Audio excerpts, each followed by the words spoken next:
La Bible nous dit que nous avons un Père dans le ciel. Amen. Alléluia. Vous savez que toute créature sur cette terre est créature de Dieu. Mais tous ne sont pas enfants de Dieu. Est-ce que vous l'êtes? Est-ce que toi, tu l'es? Gloire à Dieu. Vous avez passé un bon petit moment de louange? Est-ce que la louange, elle est pour que j'ai un frisson, que je sois bien, ou alors que juste, même dans les moments peut-être particuliers de nos vies, difficiles de nos vies, nous venons apporter? Seule la louange est pour Dieu. Pour Dieu. Alors les arrangements, la technique, tout ça, c'est normal parce que ça fait partie de notre temps. Mais tout est pour Dieu. Amen. Amen. Ok. En tout cas, gloire à Dieu. Merci pour tout ce qu'il y a, tout ce qu'on a, mais tout est pour toi, Seigneur. Amen. Alors, sans plus tarder, je vais commencer par un article de journal que j'ai trouvé, voilà, pour introduire vraiment notre partage ce matin. Mais au fait, d'où vient la fête des pères? C'est quoi son origine? D'où ça vient? C'est important avant de partager sur cette chose de savoir d'où ça vient. Aujourd'hui, nous sommes le dimanche 15 juin 2025.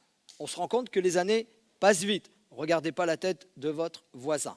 C'est la fête des pères. C'est la fête des pères. Et je vais vous dire une chose. Peut-être tu ne te sens pas concerné. C'est faux. Nous sommes tous concernés.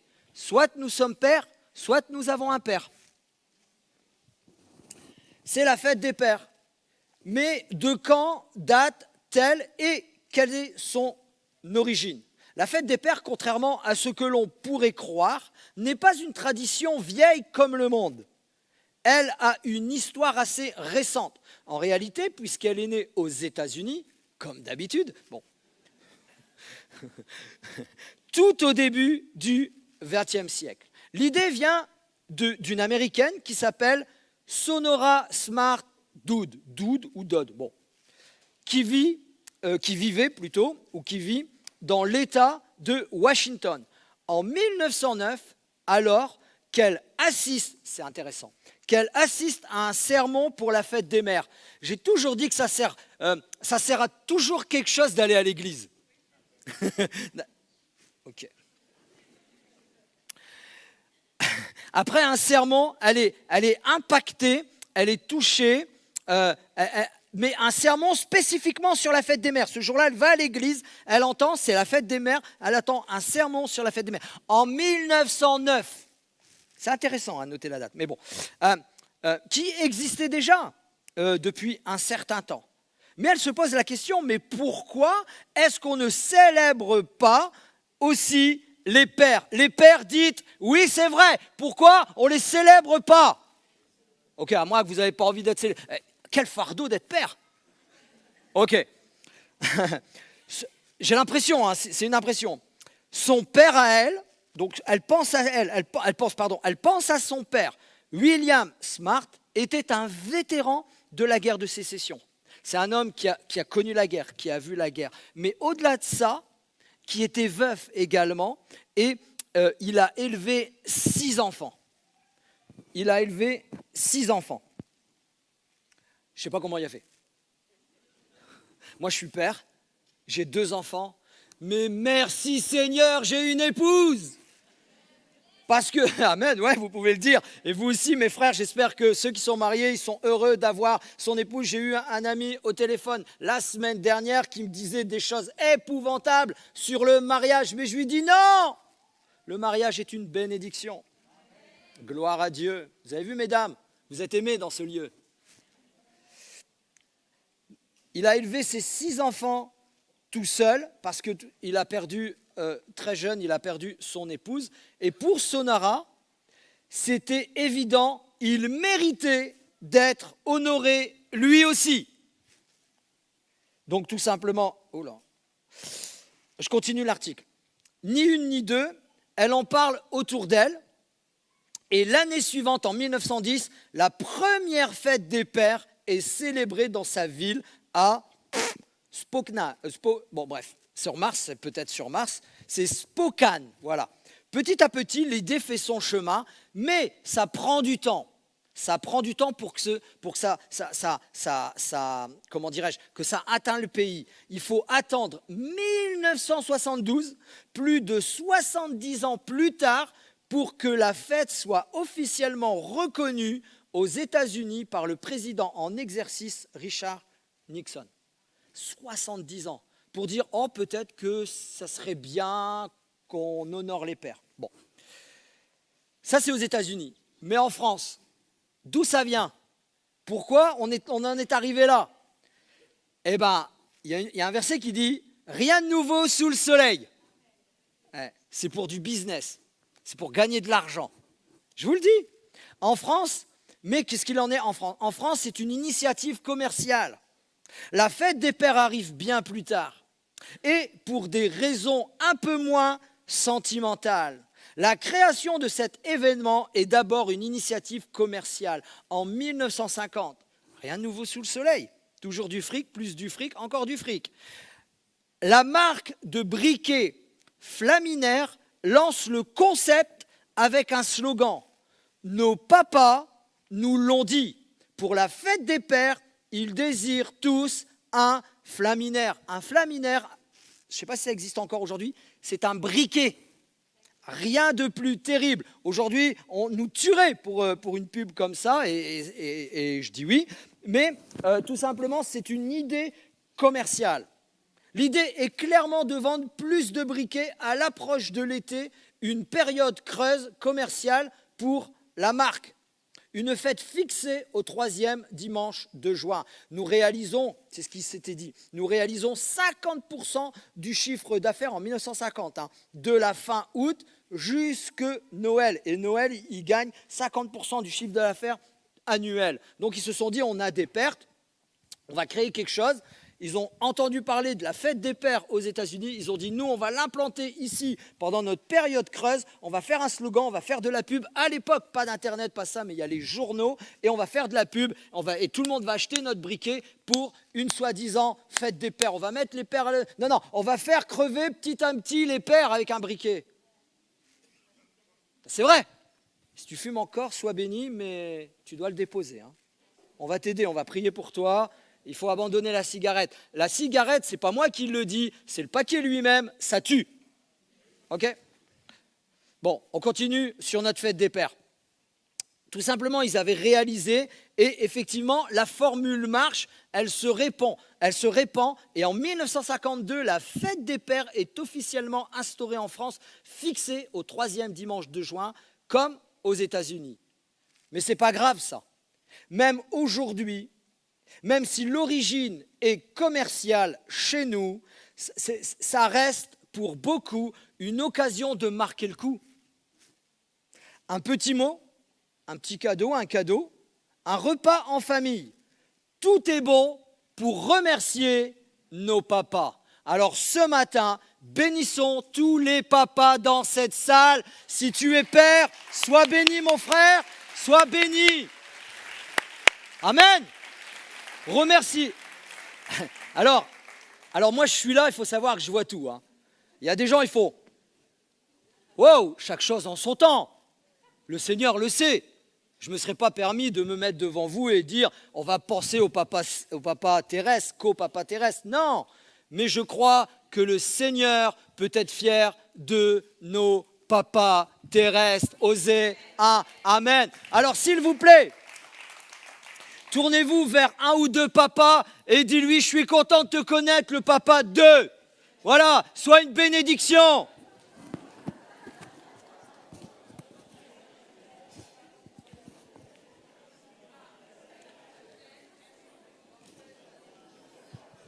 Qui a dit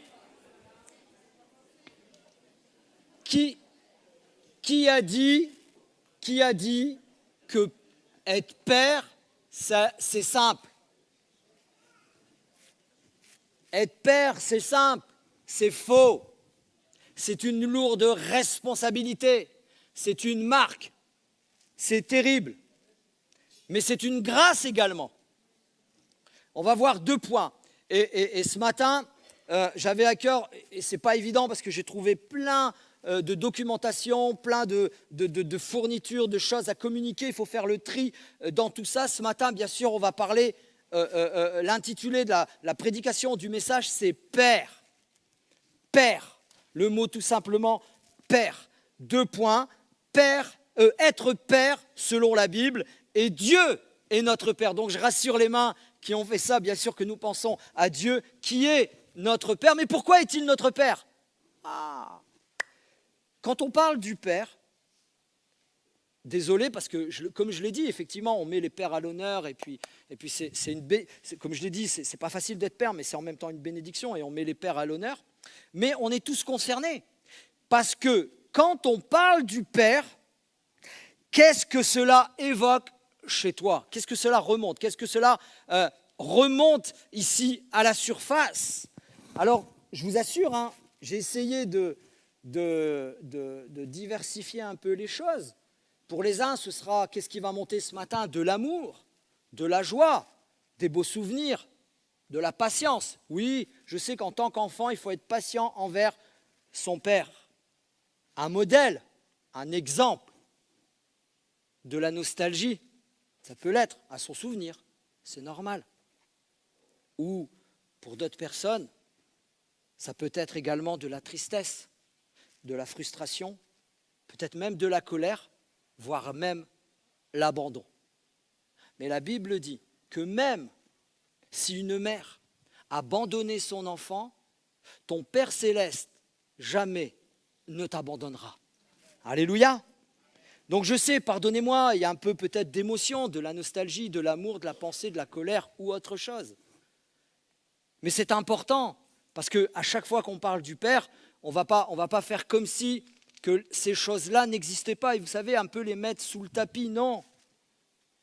Ce matin, peut-être, si quelqu'un a encore de l'amertume et de la colère, si c'est de l'amour et de la joie, gloire à Dieu.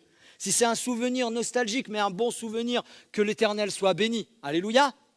Mais que voilà, mais si c'est plus dans le négatif, tristesse, frustration, colère et l'abandon, et ben que ce matin, pendant ces moments de partage et le temps où on va prier, ben que tout simplement, que ce soit un frère ou une sœur jeune comme moi jeune, que tu sois béni, restauré. Parce que croyez-moi, et moi je l'ai vu dans ma propre vie, dans mon cercle familial le plus rapproché, jusqu'à 70 ans et plus, à cause d'un père qui n'a pas fait ce qu'il fallait faire, il y a des marques indélébiles, des marques qui ne peuvent pas s'enlever dans le cœur d'un être humain. Mais ce matin, il y a le Père Céleste qui est là et qui veut guérir et rétablir et restaurer ton cœur parce que Dieu est vivant. Dieu est vivant, mon ami. Et tu le sais.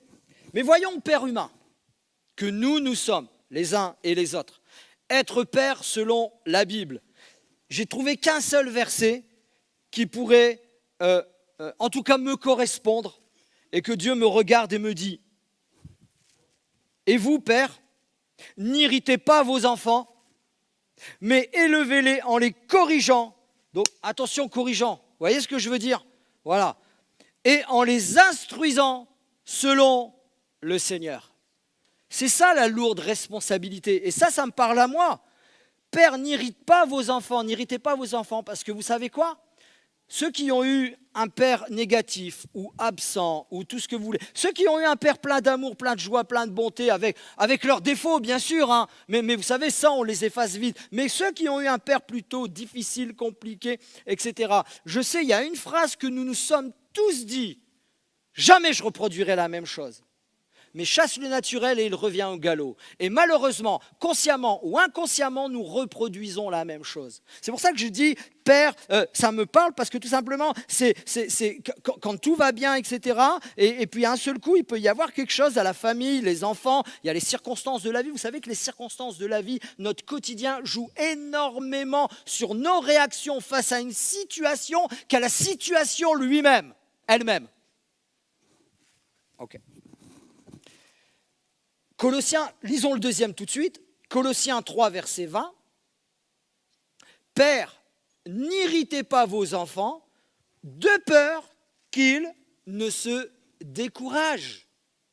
Donc on a une responsabilité très lourde en tant que père. Avant d'aller plus loin, il y a une petite pensée qui me vient et je devais la communiquer.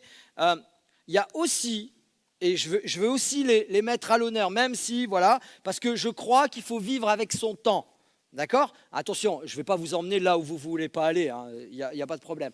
Mais il y a également, et moi je tire chapeau, parce que tout à l'heure j'ai parlé, j'ai illustré la fête des pères de où elle vient avec un papa qui a élevé 6 enfants tout seul. Bon, il y avait la grande qui était là, qui a mis son père à l'honneur, mais il y a également des mamans monoparentales qui élèvent leurs enfants tout seuls. Elles aussi, je ne sais pas comment elles font. Et tout simplement, si tu es maman monoparentale ce matin, on veut juste s'arrêter quelques secondes et s'il vous plaît, faites avec moi. Alors, on ne sait pas ce qui s'est passé, on ne veut pas, voilà, encouragez-les ce matin.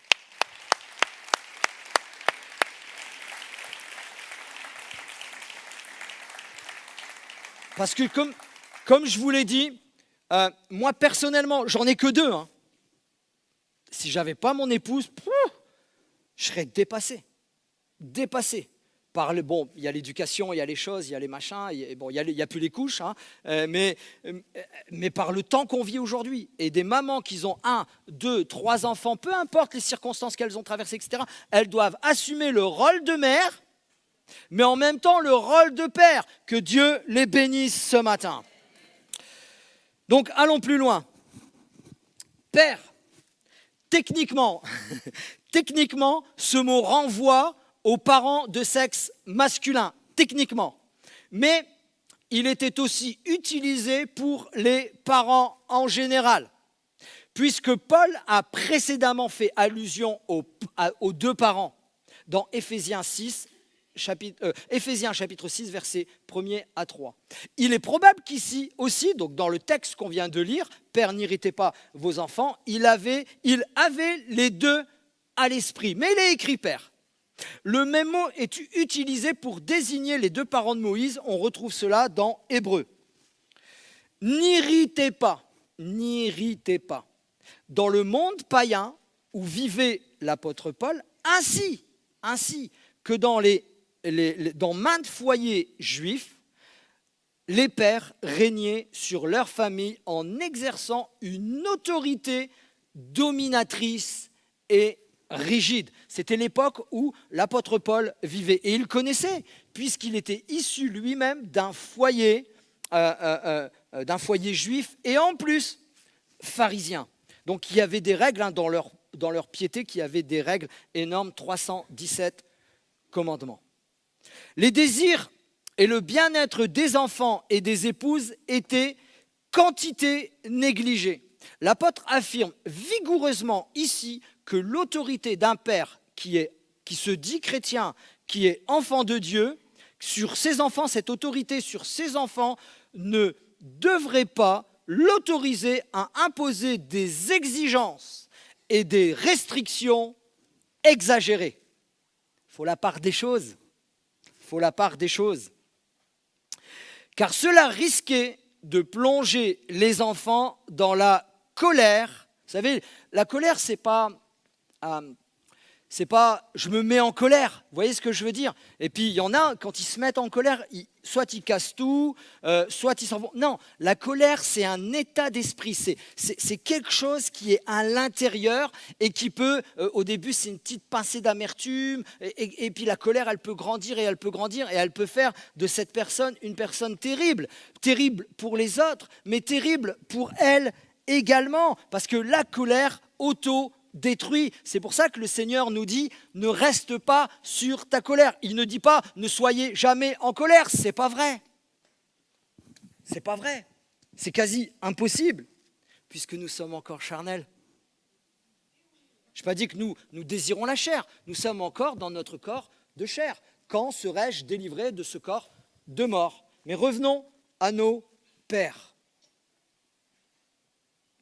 En les corrigeant et en les instruisant, donc les corrigeants, ce n'est pas une fameuse correction qu'on appelait dans certaines époques, les années 50, 60, quoique 60, il y a eu les 68 arts là qu'ils ont dit non, c'est terminé. Mais avant, vous savez, les années avant où, moi j'ai connu aussi, hein, même si c'était, bon, après les 68 arts, mais quand même, où on avait une surautorité dans tous les niveaux de notre société. Une surautorité contre les enfants. Hein. Il y avait des enfants frappés, abusés, etc. Et puis les corrections, bon bah c'est normal, tu le méritais bien quand même. Mais tout deux poids, deux mesures dans tout ça. C'est ce que l'apôtre, il y a du son. Bon, c'est ce que l'apôtre disait, voulait faire passer, c'est n'irritez pas, pardon, je vais employer un terme, ne les fracassez pas, mais soyez et soyons équilibrés. C'est un appel à un exercice systématique de la discipline. Et c'est le mot qu'on oublie souvent, la discipline. Petite parenthèse, nous sommes disciples de Christ. Amen. Nous voulons suivre Christ, mais en tant que disciples. Donc ça amène une discipline, je dirais une rigueur, une remise en question, la façon qu'on fait les choses, qu'on dit les choses, qu'on pense certaines choses. C'est cela que nous sommes appelés à transmettre. Souvent les pères disent « Convertis-toi, il faut que tu ailles à l'église, il faut… » Waouh, c'est pas ça. C'est pas ça. Ça, c'est bourrer le crâne de notre enfant. On donne envie parce qu'on vit. Parce qu'on vit. On vit quelque chose. Alors, on ne parle pas de père parfait, parce que le père parfait, il n'y en a qu'un et on y viendra après, il est au ciel. Mais on parle d'un père qui connaît Jésus, qui avance avec Jésus et qui dit tout simplement « Seigneur, aide-moi à bénir mes enfants, aide-moi à être un canal de bénédiction, aide-moi à avoir l'autorité qu'il faut, qui est nécessaire. » Est-ce que vous croyez qu'aujourd'hui, en 2025, il est important d'avoir de l'autorité ? Bien sûr que oui, parce que si on n'a pas d'autorité, on va retrouver nos enfants en train de fracasser des carreaux, des vitres, des machins, en train de faire des choses terribles qui se font aujourd'hui. Ce ne sont pas juste de la racaille, c'est des enfants qui ont été mal éduqués et qui avaient besoin d'autorité. Parce que moi, j'ai dit il n'y a pas longtemps à un ami, si ça n'avait pas été moi, on aurait pu être à leur place. Parce que les gens nous désignaient comme racailles quand j'étais jeune. Sauf que j'avais derrière une éducation et une crainte de l'autorité. Je crois que l'autorité est très importante. Mais la Bible dit, mais en contrepartie, ne les irritez pas. Quand notre enfant fait une bêtise, je fais quoi alors ? Il y a des bêtises où tu as envie de prendre l'enfant.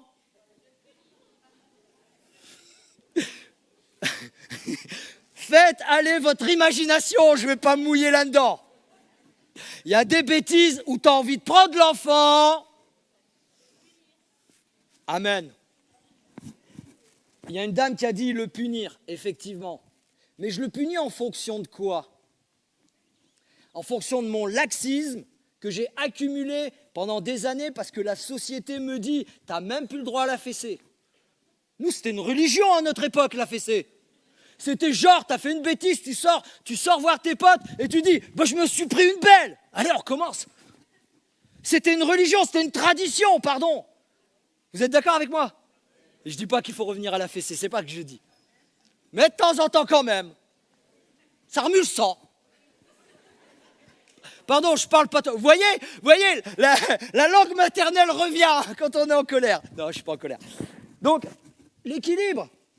Mais ce que je disais, est-ce qu'on l'a. Donc, on punit notre. Enfin, on punit, je vais reprendre le terme. On punit notre enfant en fonction de notre société ou contradictoirement en fonction de ma journée. Mon patron m'a embêté. Mon boulot m'a ennuyé. Je suis démoralisé. Monsieur Macron, il dit, non, on ne va pas parler de lui. L'État dit, tu dois payer plus. Les infos m'agacent. J'ai même peur d'une troisième guerre mondiale. Et dans tout ça, il y en a qui ont perdu leurs emplois et autres. Et dans tout ça, il y a mon enfant qui fait une bêtise. Pourtant, je l'amène à l'église. Je prie pour lui. Mais tout ça, ça me met dans une rage. Non. Là, je peux dépasser la punition. Ou alors, je prends mon temps Et vous savez, quelqu'un m'a appris, je n'ai pas dit que je l'ai toujours pratiqué, parce qu'on doit se corriger, mais un jour, quelqu'un m'a appris, si ton enfant fait une bêtise le soir, quand il rentre le soir, ne parle pas avec lui de ça le soir, parce que peut-être tu auras passé une mauvaise journée, et tu vas le punir, le disputer, lui parler en fonction de la journée que tu as passée, et non en fonction de la bêtise qu'il a faite. Attends demain matin, pardon. Et la nuit, la nuit, elle y vient. Et la nuit, si tu lui dis rien, on en parle demain, comme ça, mais les sourcils et tout. Vous savez, les jeunes, ils disent, t'as qu'un sourcil. Bon, et les sourcils comme ça, on en parle demain. Et lui, là, il va cogiter toute la nuit. Il va cogiter toute la nuit. Ça veut dire bien fait. Il va cogiter toute la nuit.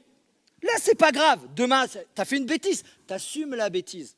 Et demain, toi, tu te poses, tiens, tu veux du café? Enfin, pas du café, tu veux ton lait au chocolat? Et puis après, tu te poses et tu parles des vraies affaires. Et c'est là où la Bible, où l'apôtre Paul intervient. Et lui dit, ne l'irrite pas, mais prends autorité en lui disant, t'as fait ça, t'as fait ceci, t'as fait cela, c'est très mal.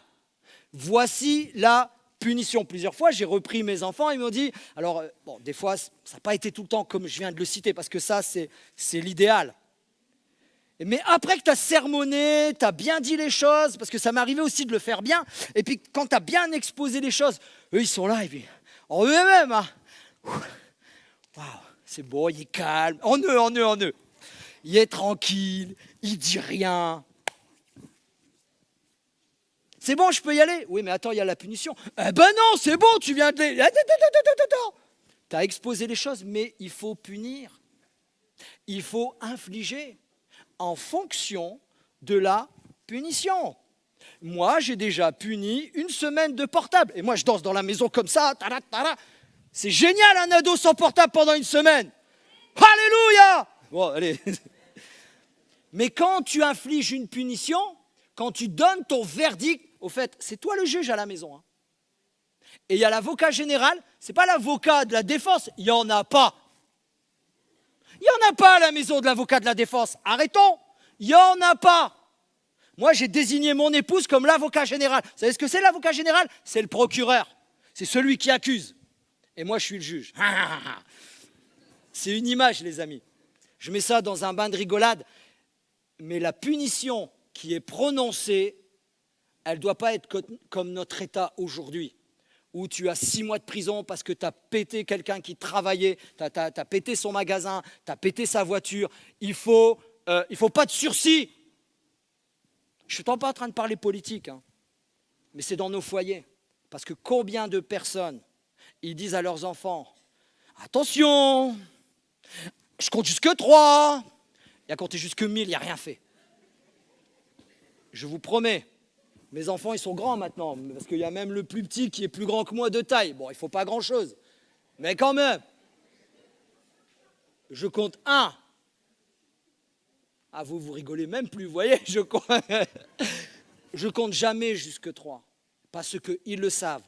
Ce que je prononce, et j'essaye au plus maximum de prononcer une sentence en fonction de la bêtise, mais ce que nous prononçons, mes amis, doivent être exactement notre attitude, tout simplement. C'est comme ça qu'on le fait dans les punitions, mais c'est comme ça que ce que nous prononçons à la maison, va à l'église, marche avec Jésus, c'est ce que nos enfants doivent voir également, avec nos imperfections, avec nos manquements. Comme je le disais tout à l'heure, des pères parfaits, ça n'existe pas. Mais avec Christ dans la balance, il peut améliorer le sort de nos enfants et l'éducation de nos enfants. Je discutais tout à l'heure avec un ami. Aujourd'hui, on ne veut plus dans notre société équilibrer nos foyers, mais que nous puissions que nous puissions dans nos églises retrouver des foyers équilibrés et des foyers avec une justice, avec de l'autorité, mais aussi avec de l'amour, de la bienveillance, de l'écoute, de la prière, de l'intercession, car nous en avons besoin. Équilibrés, mes amis, soyons équilibrés. Qui est le père? Qu'est-ce que ça doit être un père? Un père, c'est un point de repère. essentiel pour la formation et le développement de la personnalité de l'enfant. Mes frères et sœurs, quel que soit son âge, tu peux être encore un repère pour ton fils ou ta fille. Le père est un modèle à suivre et incarne l'autorité reconnue, soit au niveau juridique, soit au niveau social. Mais la conception du père devrait demeurer inchangée. Mais aujourd'hui, elle a été bouleversée. Nous n'avons plus le droit à l'autorité qui correspond aux besoins de l'enfant. Vous savez que l'enfant a besoin d'autorité.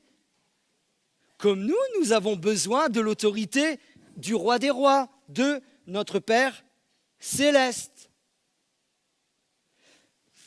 Comme je le disais, j'ai trouvé beaucoup de choses à transmettre, à communiquer. J'ai dû faire le tri dans tout ça. Et je suis tombé sur des écrits où il y avait le Père, justement au temps de Jésus, au temps des Romains, où le Père c'était le paternel, où il donnait l'autorité, où ça marchait comme ça. Mais il connaissait à peine ses enfants. Merci Seigneur parce que le temps a changé, le temps a évolué. Nous avons le Père d'aujourd'hui, il est impliqué dans les soins aux enfants. Avant, ça n'existait pas. Même peut-être nos parents, enfin nos arrière-grands-parents ou vos arrière-grands-parents n'avaient pas cette relation qu'on a aujourd'hui avec nos enfants. Le Père, aujourd'hui, il est impliqué dans les soins aux enfants au quotidien. Il entretient une relation affective durable avec eux et s'implique dans l'éducation. Ça vous paraît normal ? Non, il y a 50, 60, 70 ans, ça n'existait pas. Le Père, il était là. Alors, il y avait des exceptions, etc. Mais le Père, il était là en tant que figure paternelle. Je mets les raclés. C'était ça, hein ? Mais c'est bien d'être un père comme on vient de le citer. Mais comme je le disais, sans renoncer à l'exercice de l'autorité parentale, de plus en plus, il doit être attentif aux besoins des enfants, joue par rapport à eux le rôle de guide, de conseil et de protecteur. Comme à l'image de Dieu, de conseil et de protecteur. Mais la Bible ne dit-il pas qu'il vaut mieux se laisser corriger par notre Père qui est au ciel, qui nous aime ? Il ne parle pas de correction, la Bible. Mais Dieu corrige dans une juste mesure. Et cette juste mesure, elle est appuyée par son amour. Sans amour, Dieu ne peut pas, nous corriger convenablement, quand il y a besoin d'être corrigé, hein, bien entendu. La Bible dit, « Écoutez mes fils, l'instruction d'un père, et soyez attentifs pour connaître la sagesse. » Dans le Proverbe, il est écrit ceci. Moi, je crois que l'homme qui a écrit ça, il osait dire, « Regardez-moi comme modèle. » Est-ce que tu es un père qui oserait dire à ses enfants, « Regarde-moi comme modèle ». Moi, je crois qu'on peut dire « Regarde-moi comme modèle » quand on sait, qu'on essaie du moins, au maximum qu'on le peut, d'être équilibré. Ou sinon, c'est peut-être que tu n'oses pas dire « Regarde-moi comme modèle » parce que tu sais que tu n'es pas équilibré. Comme l'apôtre Paul osait dire, est-ce que c'est orgueilleux de sa part ? Faites comme moi, suivez mon exemple, l'apôtre Paul. Un homme comme vous et moi, vous allez dire « Ouais, mais c'est l'apôtre Paul. » Il est haut, il est à un certain niveau, l'apôtre Paul. C'est un gars comme vous et moi, mes amis. C'est un homme comme vous et moi. Certes, dans certains domaines, il était plus... Mais nous avons tous reçu des talents, enfin bref, et aux yeux de Dieu, nous sommes tous égaux. Vous êtes d'accord avec ça ? À moins que vous mettez des gens sur un piédestal. Moi, il n'y a que le Seigneur que je mets là-haut, et puis tout le reste, c'est mes amis, c'est de la communion. Alors, il y a des gens qui vont nous apprendre plus de choses, et nous apprenons des choses à d'autres, etc., etc. Mais l'être humain n'a pas à être mis sur un piédestal. C'est Jésus-Christ, notre Seigneur et Sauveur. Alléluia. Mais l'apôtre Paul dit, regarde mon exemple, suis mon exemple. Être un exemple pour un jeune qui rentre dans le ministère, hein, c'est le contexte de l'apôtre Paul. Mais nous devons être des exemples de fermer notre portable quand on vient au culte. C'est une exemplarité. Mais continuons. 1 Thessaloniciens chapitre 2 verset 11. Vous savez aussi que nous avons été pour chacun de vous ce qu'un père, encore c'est l'apôtre Paul qui le dit, ce qu'un père est pour ses enfants, dans l'exemplarité, vous exhortant, vous consolant, vous conjurant de marcher d'une manière digne de Dieu qui vous appelle à son royaume et à sa gloire. Amen. Vous conjurant. Et là, il le rappelle encore une fois. L'apôtre Paul le rappelle encore une fois. Nous avons été comme un père, comme des pères pour vous. Et comme je le disais tout à l'heure, effectivement, il y a des très bons pères qui ont fait de leur mieux, qui font de leur mieux avec la grâce de Dieu, etc., tout son ensemble, mais il y a des mauvais pères. Qu'on ait eu un bon père, pas un beau père, hein, un bon père ou un mauvais père, et moi je l'apprends dans mon histoire personnelle, je développe avec, j'avance avec ça, c'est ne pas avoir honte de son père. La Bible dit, et c'est difficile pour certaines personnes, et je le sais, honore ton père et ta mère, mais honore ton père. Et je suis tombé sur une histoire incroyable. Vous savez que le paraître aussi joue beaucoup dans notre société aujourd'hui. Mais j'ai lu, c'est une histoire qui date de Louis XIV. Sous le règne de Louis XIV, un officier nommé Duras servait dans le régiment d'Aubusson. La plupart de ceux qui le connaissaient le croyaient issu d'une puissante famille portant le même nom, Duras. Donc ça doit être une famille noble, une famille incroyable. Il est officier. Voilà ce que les hommes de son régiment voyaient de lui. Mais il était le fils d'un simple paysan. Un jour, son père, il est venu le voir en sabots et vêtu d'une blouse de laboureur. L'officier le présenta avec déférence à son colonel. Imaginez un peu la scène. Le gars, il a dû gravir les échelons. Ça n'a pas dû être simple pour lui. Il est arrivé comme officier. D'accord ? Comme officier, c'est quand même un grade assez bien. Il devait être, donc là on parle de son colonel, peut-être il était certainement en dessous, peut-être il était commandant ou capitaine. Et puis, son père vient, un paysan. Vous savez que c'était très bien vu d'être paysan sous Louis XIV. Pas du tout. C'était ce qu'on appelle la basse-cour.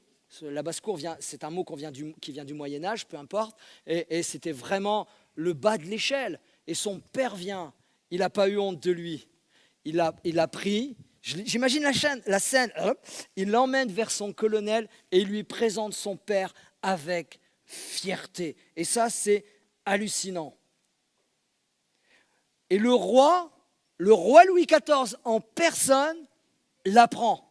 Il entend parler de cette histoire. Le roi, instruit de la manière dont ce soldat avait honoré son père en présence de tous, le fit venir et lui dit « Je suis très heureux de connaître un des plus honnêtes hommes de mon royaume. » Tout simplement parce qu'il ne s'est pas esquivé et il n'a pas eu honte de son père. Alors je sais que pour certains, ton cœur est en train de bondir dans tous les sens, ou moi je n'ai pas connu mon père, et de toute façon, toi tu ne le connais pas, tu ne sais pas comment il est, comment il était, enfin bref, peut-être à son souvenir, etc. etc. Je ne suis pas en train de parler de lui là. Moi ce qui m'intéresse aujourd'hui, et ce qui intéresse bien sûr Dieu, c'est de restaurer ton cœur à toi.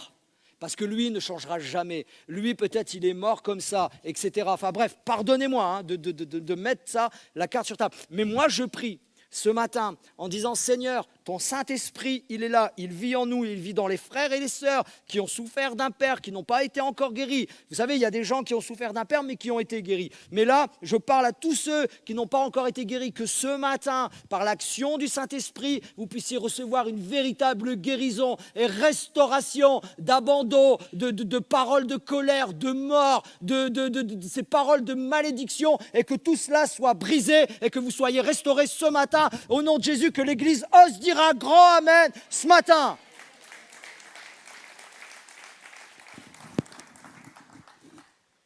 Gloire à Dieu.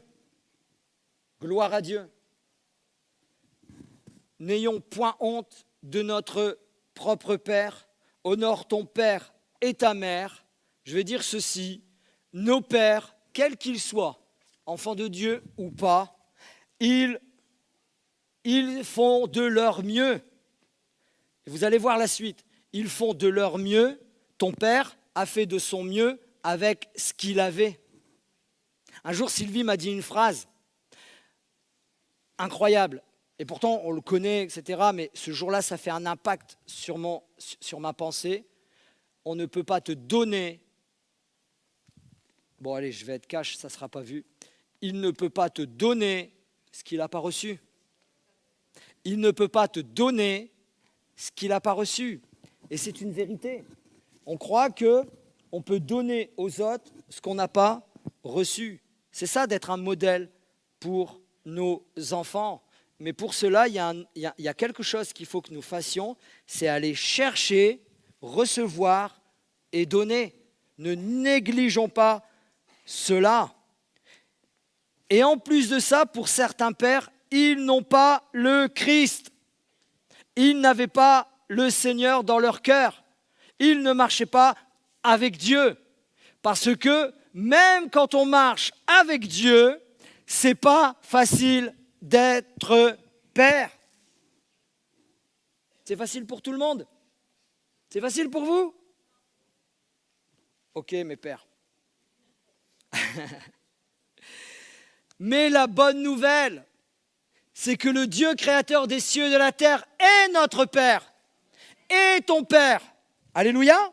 Dieu est le Père parce qu'il est considéré comme créateur. Le Père, littéralement, Père, ça signifie créateur. Littéralement, notre Père nous a créés, ou le mot, je parle du Père charnel, engendré. Mais le Père céleste, c'est pour ça qu'il a le nom de Père, il est le créateur des cieux et de la terre. Il est celui qui a engendré l'humanité. Il est notre Père céleste. Amen. Malachie le dit, n'avons-nous pas tous un seul Père, n'est-ce pas un seul Dieu qui nous a créés? Pourquoi sommes-nous infidèles l'un envers l'autre en profanant l'alliance de nos pères? Les actes nous disent, car en lui, nous avons la vie, le mouvement et l'être. C'est ce qu'ont dit aussi quelques-uns de vos poètes. De lui, nous sommes la race. Amen. Comme je le disais, il est ou comme celui qui engendre et garde avec amour ceux qui deviennent par la nouvelle naissance ses enfants spirituels. Romains 8, versets 15 à 17. Et vous n'avez point reçu un esprit de servitude pour être encore dans la crainte, mais vous avez reçu un esprit d'adoption par lequel nous crions Abba Père. L'Esprit lui-même rend témoignage à notre esprit que nous sommes enfants de Dieu. Or, si nous sommes enfants, nous sommes aussi héritiers, héritiers de Dieu et co-héritiers de Christ, si toutefois nous souffrons avec lui afin d'être glorifiés avec lui. Amen. Amen. Gloire à Dieu. Alors j'ai plein d'autres textes qui nous prouvent que Dieu est notre Père, on le sait. Le psaume 103, verset 13 nous dit « Comme un père a compassion de ses enfants, l'Éternel a compassion de ceux qui le craignent. » Le mot crainte, ce n'est pas craindre de tremblement parce que Dieu n'est pas un père fouettard, mais tout simplement la crainte, c'est la révérence, c'est le respect, c'est je ne pense pas comme moi je pense, je ne dois pas penser comme moi je pense, je ne dois pas parler comme moi je parle. Vous savez, souvent, la Bible dit « N'invoquez pas le nom de l'Éternel en vain ». Mais moi j'entends « Dieu a toutes les sauces, pardonnez-moi ». Des fois ça me fait trembler dans mon cœur. Dieu a toutes les sauces. Proverbe 3, verset 12. « Car l'Éternel châtie celui qu'il aime comme un père, l'enfant qu'il chérit. » Amen. Dieu te chérit de tout son cœur. Pour terminer, on peut venir. Pour terminer, pourquoi Jésus appelle-t-il Dieu Père? Père. Pourquoi? Je vais vous lire un article rapidement également. La question est liée au sujet complexe de la Trinité. La Bible nous parle d'un Dieu unique en 3 personnes. C'est une notion qui est difficile pour nous à assimiler. Il y a des personnes qui l'ont assimilée, il y en a d'autres qui ont des difficultés de l'assimiler. Car il n'y a pas d'illustration satisfaisante pour imager cette réalité spirituelle. La définition théologique classique se formule à peu près comme ceci: le Père, le Fils, le Saint-Esprit, égaux et participants d'une même essence divine et pourtant fondamentalement distincts. Non, c'est rien, c'est un problème électrique, c'est pas grave. Le vocal, ce qu'on dit du Père, Père, est un titre choisi pour nous parler à nous humains. C'est fait exprès, c'est choisi pour nous parler, pour avoir une image, une pensée de Dieu qui est comme un Père, d'une caractéristique bien particulière de Dieu. Il nous présente le Créateur comme la tête d'une famille, c'est Jésus. En disant Père, il nous le présente comme le Créateur, le Père d'une famille, dont nous sommes les enfants. Le Père est celui qui protège les siens, qui assure leur bien-être, leur éducation, leur développement également. Dieu n'a pas mis le décor de l'univers pour nous y laisser seuls et livrés à nous-mêmes, non. Il n'est pas simplement le juge qui attend la fin de toute chose pour régler les comptes, vous savez, le grand jugement, enfin le jugement dernier. Mais il a voulu une intimité, une relation avec nous, nous rappeler sa position supérieure, mais bienveillante. Mais bienveillante. C'est Jésus qui nous introduit dans cette proximité. Sans Jésus, on le sait, on n'a pas accès au Père. Avant sa venue, les Juifs donnaient de nombreux noms pour Dieu, mais pas celui de Père. Dans la prière qu'il donne à ses disciples, il présente cette idée du Père céleste concerné par la vie de ses enfants. Dieu est concerné par ta vie, autant par les aspects concrets de leur existence terrestre que par leur épanouissement spirituel. Il est le Dieu tout-puissant, le créateur de l'univers. Mais il est en même temps notre Père, Abba, notre Papa. Notre Papa. Comme Jésus le dit lui-même, un Papa céleste et qui est de notre côté, qui veut notre bien, qui nous tend sans cesse les bras lorsque nous nous sommes éloignés et que nous désirons retourner vers lui. Un Père qui discipline aussi ses enfants, mais pas par colère ou par frustration, toujours par amour, pour nous aider à progresser dans notre développement et notre croissance personnelle, à tous les niveaux, dans tous les domaines. Et cet article termine: je vous souhaite de découvrir sans cesse ce Dieu immense, infini, insondable, et pourtant, en même temps, un Père aimant qui nous entoure de son affection et de sa bienveillance sans limite. Sans limite.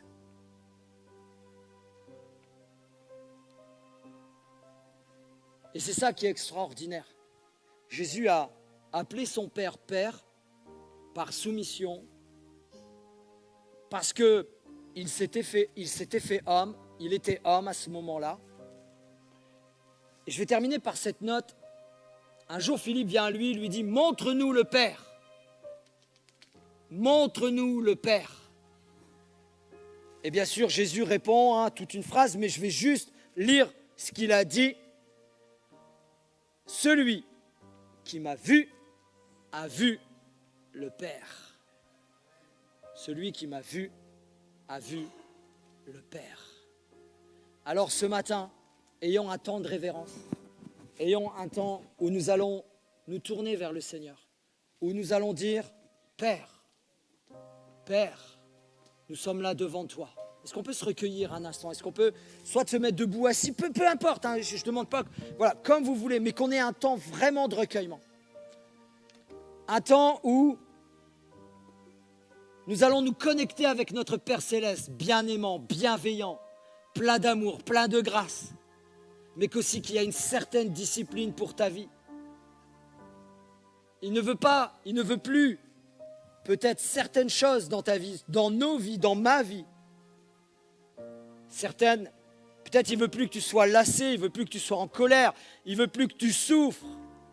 Mais il ne veut plus non plus que tu négliges certaines choses. Peut-être tu négliges ton épouse, tu négliges tes enfants. Tu négliges ta relation avec lui, tu négliges. Ou peut-être tu es laxiste dans l'éducation de tes enfants. Ou peut-être d'un autre côté, tu es trop sévère. Non, Dieu il veut juste ce matin te transmettre et te donner un véritable équilibre. Ou comme je le disais tout à l'heure, peut-être il y en a qui souffrent encore de ce qu'ils n'ont pas vécu ou de ce qu'ils ont mal vécu avec leur propre père dans la chair. Juste pendant ces moments suspendus où nous allons prier, où nous allons célébrer, où nous allons chanter ce chant « Plonge-moi dans cette rivière d'amour », eh bien ce matin, qui que nous soyons, comme je le disais, nous sommes tous concernés avec le Père. Eh bien que nous soyons, si tu as besoin de restauration, que tu sois restauré. Que si tu as besoin d'une guérison, que tu sois guéri. Que si tu as besoin de te sentir aimé, je prie le Saint-Esprit qu'il te donne et qu'il te transmet l'amour de Dieu dans ton cœur ce matin. Au nom de Jésus. Est-ce qu'on peut prier ce matin? Est-ce que tu peux prier là où tu es, quel que soit ton besoin? Ne passe pas à côté de ce que Dieu veut faire dans ton âme et dans ton cœur. Ne passe pas à côté de l'amour du Père ce matin. Ne passe pas à côté de ce que Dieu veut te donner. Ne passe pas à côté, peut-être il y en a même, et ça me vient sur le cœur, il y en a peut-être même qui pensent avoir pardonné à leur Père. Oui, mais Seigneur, moi j'ai pardonné ça. J'ai juste cette question à te poser. Que ressens-tu quand tu penses à cela? Si tu ressens encore de la douleur et de la souffrance, c'est que tout n'est pas encore pardonné. Tout n'est pas encore restauré, parce qu'il y a le pardon, il y a la restauration. Ce matin, mets-toi sur l'établi de Dieu et dis Seigneur, viens me restaurer. Viens enlever ce qui doit être enlevé et rajoute ce qui doit être rajouté. Vous connaissez vos histoires, les amis. Connaissez vos histoires, les frères et sœurs. Est-ce qu'on peut maintenant, je peux me permettre de vous inviter à vous lever, pour ceux qui le peuvent, encore une fois, que nous puissions prendre ce chant merveilleux avec Sylvie, ça va aller, comme une prière, comme une supplication ce matin. Fermons les yeux un instant, suspendons le temps. Je vois que ça bouge de partout. Suspendons le temps. Il y a des gens qui ont besoin d'une guérison ce matin. Il y a des personnes qui ont besoin d'une restauration ce matin. Et il y a des personnes qui ont besoin peut-être de mettre un peu, comme dans un repas, un peu de sel, un peu de poivre, un peu de discipline. Ou retirer de la discipline ou de l'autoritarisme. Plonge-nous, Seigneur. Alléluia.